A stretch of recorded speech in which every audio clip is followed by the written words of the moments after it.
Pues nada, ya llevo, no sé, como un mes sin grabar, o algo más de tiempo sin grabar, así que espero no olvidarme de lo que hay que decir aquí. Nada, lo dicho, yo soy Juan Carlos, bienvenidos a TIC Libros. ¿TIC?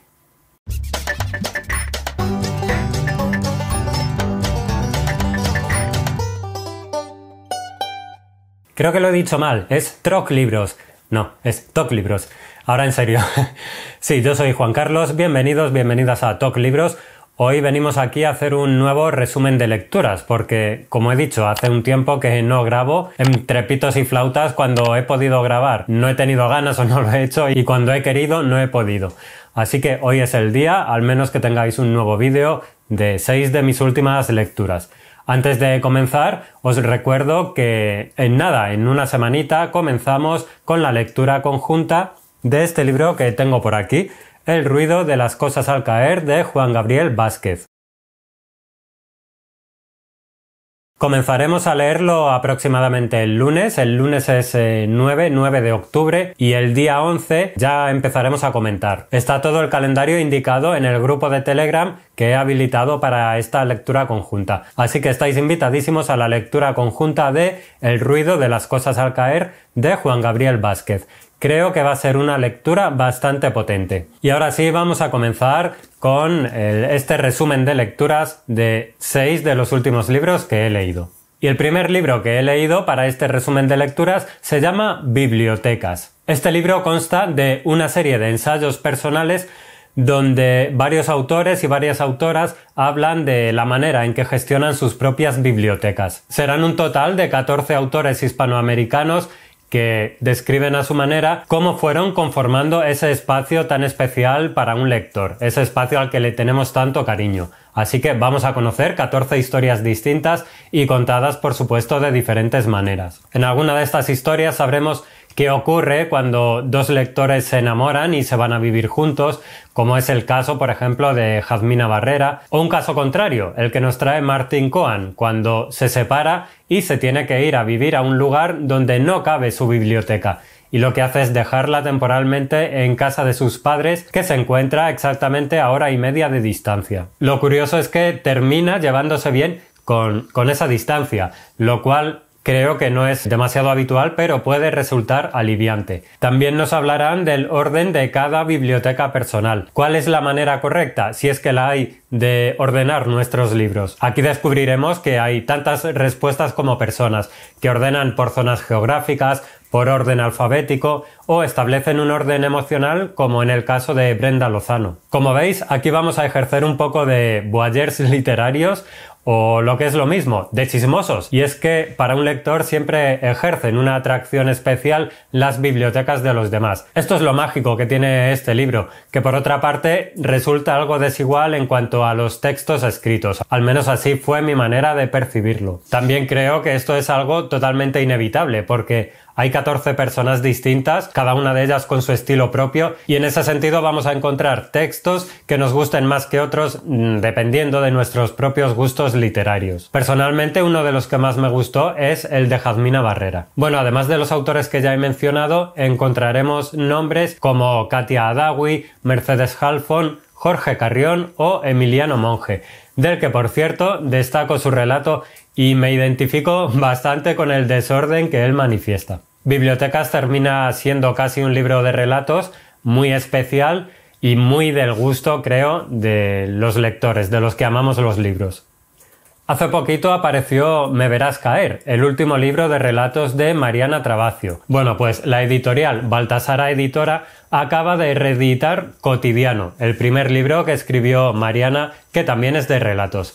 En esta reedición, además, los cuentos vienen acompañados por las ilustraciones de Pablo Santín. Aquí encontramos en total 11 relatos. Por ejemplo, en uno de ellos hay 2 historias paralelas que se acercan a un punto donde van a ir confluyendo. Recuerdo un relato que se me quedó corto porque habla de una firme amistad que ocurre a través de los años y vamos a ver cómo la vida golpea en mayor o menor medida.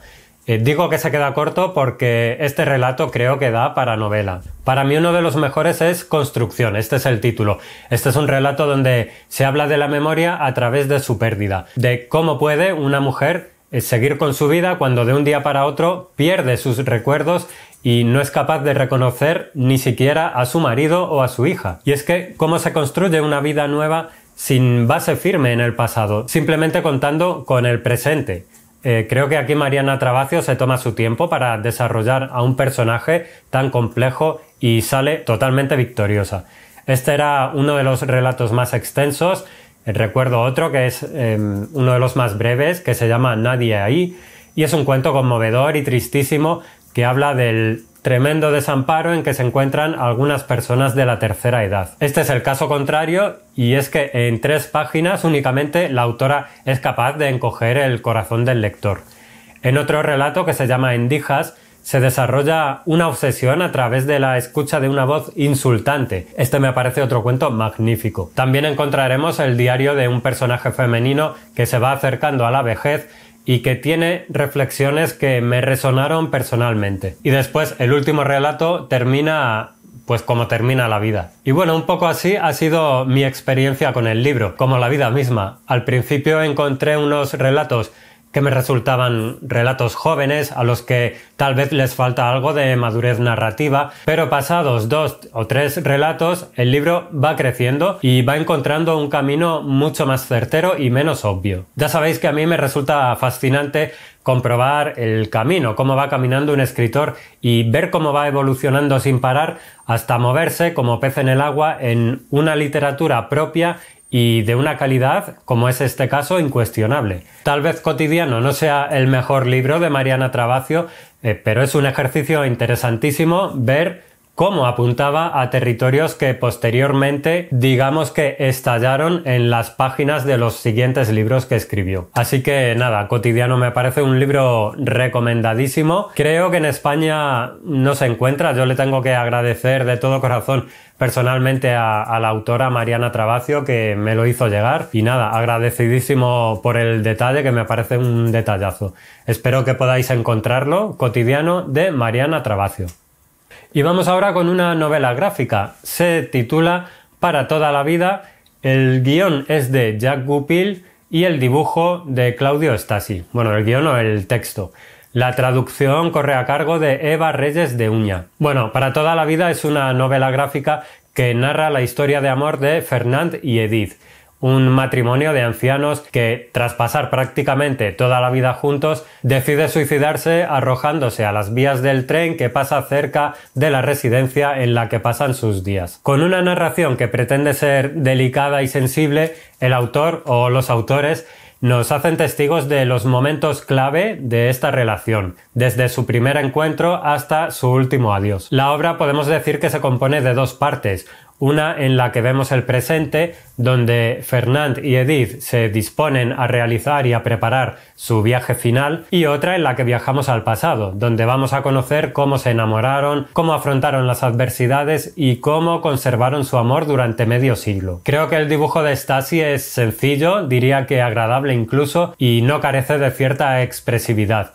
Sin embargo, creo que el punto donde el libro flojea es en el guión, en el texto de Jack Goupil, que, como he dicho antes, intenta buscar la sensibilidad, pero para mi gusto se queda muy en la superficie y en mi caso me resultó algo artificial. El continuo cambio del presente al pasado me terminó saturando, y sobre todo los diálogos que hay en la residencia de ancianos me parecieron hartamente repetitivos. Además, se mencionan hechos históricos acaecidos en Francia, como por ejemplo la muerte y el masivo funeral de Edith Piaf o la llegada a la presidencia de François Mitterrand. Estos momentos históricos creo que están totalmente metidos con calzador para situar la historia en un contexto social determinado. Vale que mencionen algo de lo que estaba ocurriendo en esa época, pero es que esto es continuo, y al menos yo pretendía leer una historia, no una enciclopedia. Esta es una obra que tenía para mí una premisa bastante atractiva: encontrar un amor tan inquebrantable que hasta en la muerte es capaz de unir a 2 personas. Pero lo que prometía tocar un poco la fibra sensible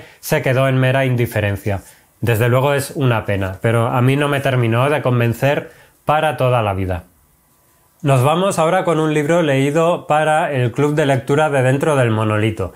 De hecho, fue el último libro que se leyó en este club. Se trata de La larga marcha de Stephen King. En la edición que yo leí, la traducción corría a cargo de Hernán Sabaté Vargas. Bueno, esta es una de las novelas que King publicó bajo el seudónimo de Richard Bachman. Según cuenta, sus editores le dijeron que estaba saturando un tanto el mercado debido a la producción tan prolífica que siempre ha tenido Stephen King, que vamos, sacaba libros como churros. Por eso decidieron que usase un seudónimo en algunos libros. También se comenta que los libros publicados bajo el nombre de Richard Bachman hablan de personas cercanas al escritor. De todas formas, seguro que algún estudioso del autor sabe la verdad, la realidad del porqué del uso de este seudónimo. Y metiéndonos ya en la novela, este libro nos sumerge en un escenario distópico donde Estados Unidos parece haberse convertido en un régimen totalitario y donde cada año se organiza una especie de concurso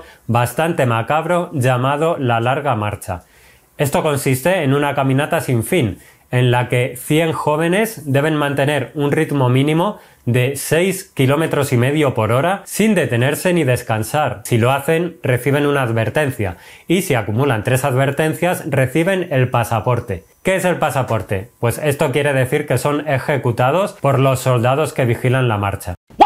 Aquí no hay meta alguna y la marcha únicamente se detendrá cuando quede un único marchador, que obtendrá un premio que le solucionará la vida. La novela nos cuenta sobre todo la experiencia de uno de los participantes en esta marcha, el llamado Ray Garratty. A lo largo de esta marcha, Garratty se dará cuenta de la brutalidad del concurso, trabará amistad, si es que se puede llamar así, con otros marchadores y habrá alguno de ellos cuyo papel resulte odioso. Por supuesto, todos ellos tienen sus propias motivaciones, sus propios sueños, sus miedos, que se van a ir revelando a medida que avance la historia. Como podréis imaginar, en La larga marcha King explora los límites de la resistencia humana, tanto física como mental. Y aquí quiero meter un inciso en el que creo que King se equivoca a la hora de elegir esa velocidad mínima de la cual no pueden bajar los marchadores. Hoy en día podéis probar con vuestro móvil, con alguna aplicación, a caminar a 6,5 km por hora.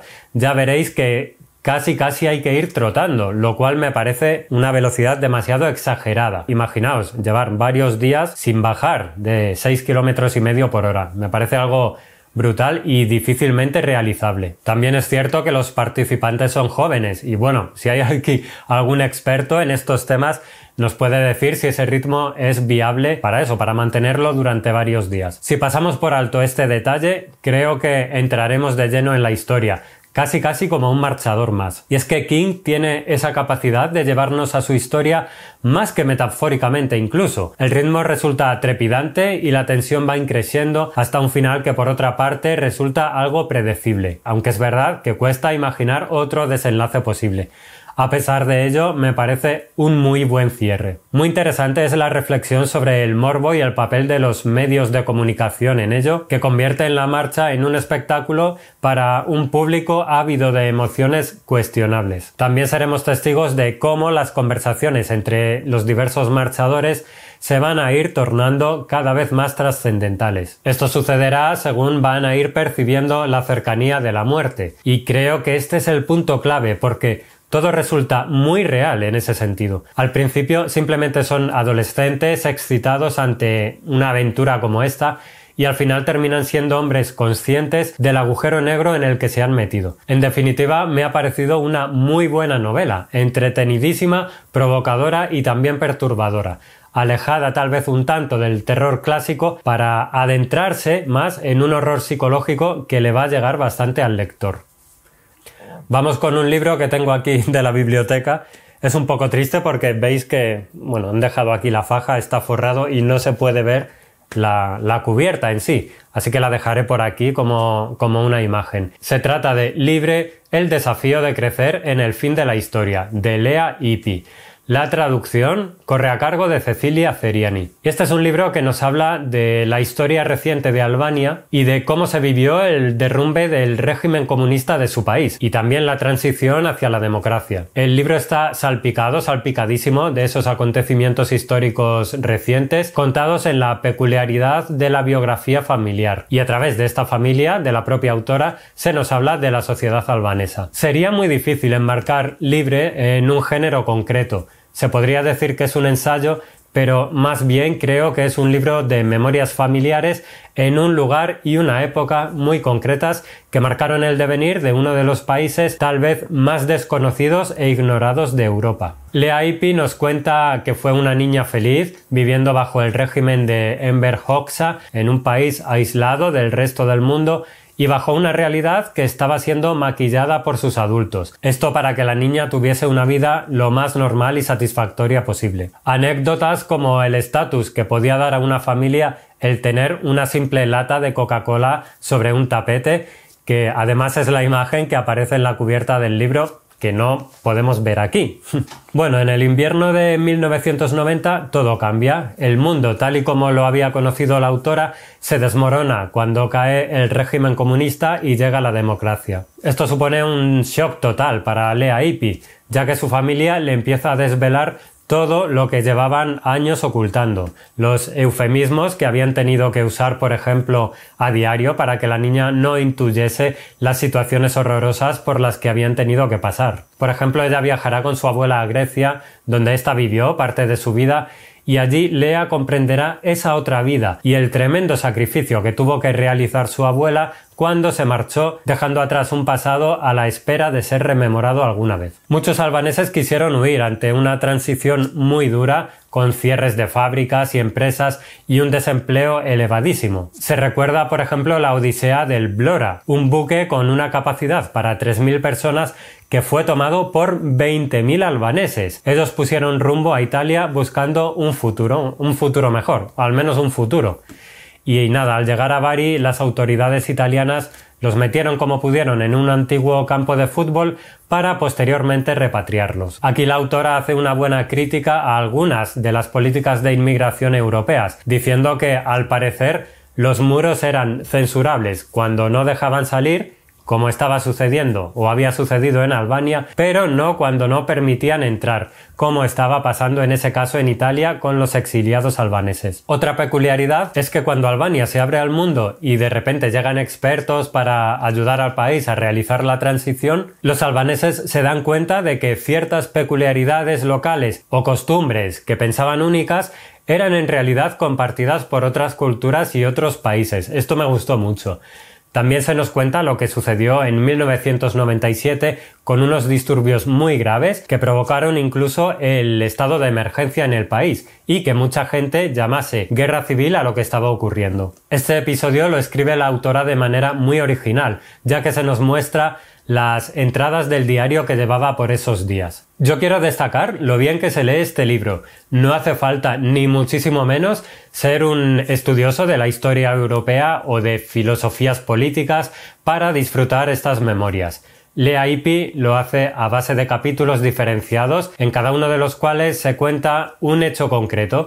Estos capítulos van a ir hilando toda esa historia para configurar un mapa personal, familiar y también nacional muy interesante. A mí desde luego me ha encantado descubrir la historia reciente de un país tan desconocido, como decía, como Albania, y hacerlo a través de la mirada creciente de la autora. Al final ella misma confiesa que este iba a ser un libro más filosófico sobre las ideas de libertad, pero las ideas se fueron convirtiendo poco a poco en personas según iba escribiendo, y a través de ellas y todo lo que engloba a esos seres humanos nos terminará contando su propia historia.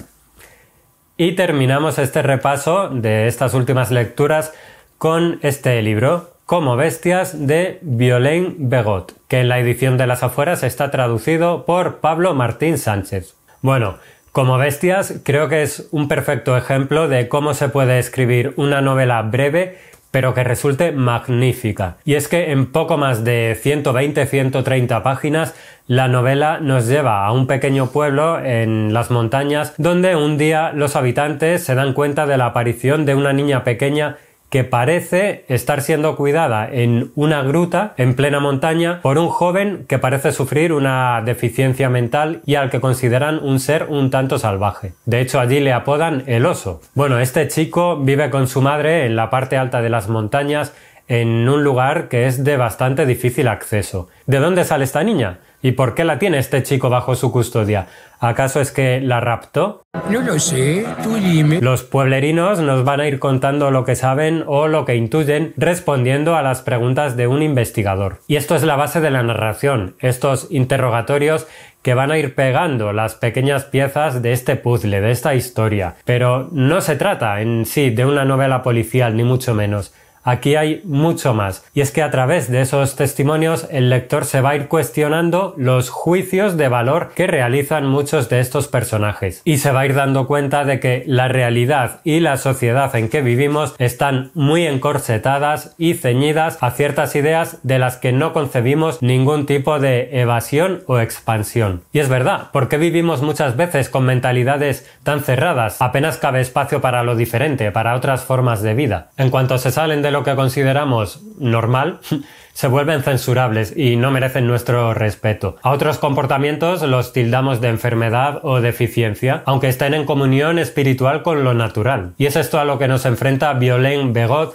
con esta fábula donde las hadas de la montaña reflexionan sobre los abusos cometidos hacia muchas mujeres. Violaciones que tienen como fruto un hijo con el que no saben qué hacer y que, según la leyenda, son entregados a las hadas. El espejo que nos planta delante la autora resulta demoledor. Saca toda la verdad sobre la condición humana y sobre mundos retrógrados que son incapaces de progresar, que están anclados a antiguas creencias que tienen un buen fondo pero que son tergiversadas a voluntad. Narrativamente, como he dicho, el libro va avanzando a través de pequeños capítulos a modo de interrogatorios. Antes de cada uno de ellos hay unos versos donde las hadas nos van a ir desvelando la verdadera naturaleza de los hechos. Y es tal vez esa palabra, naturaleza, en todas sus acepciones, la que interpela realmente al lector, la que le hace asumir lo que está leyendo y la que le da la dimensión real de los hechos y los comportamientos, aunque la realidad sea distinta a la que estamos acostumbrados. Así que os recomiendo muchísimo Como Bestias de Violaine Begot. Es un libro que además se lee muy rápido, es muy corto, pero desde luego no creo que os deje indiferentes. Este es un libro importante de este año. Y hasta aquí este resumen de 6 de mis últimas lecturas. Espero ser algo más regular grabando vídeos. También tenemos pendiente realizar el próximo Direct Talk, que la idea principal era hacerlo en septiembre, retomarlo en septiembre, pero ya va a tener que ser en octubre. Pero bueno, ya digo, espero no tardar mucho y vernos muy prontito. Dejadme en comentarios, por favor, cuáles han sido vuestras últimas lecturas, qué libros os han gustado más, y cualquier comentario relacionado a los libros de los que os he hablado es bienvenido, por supuesto. Muchas gracias por el apoyo, por seguir ahí, por no olvidarme, y nos vemos en un próximo vídeo que, como bien sabéis, será muy pronto. Chao.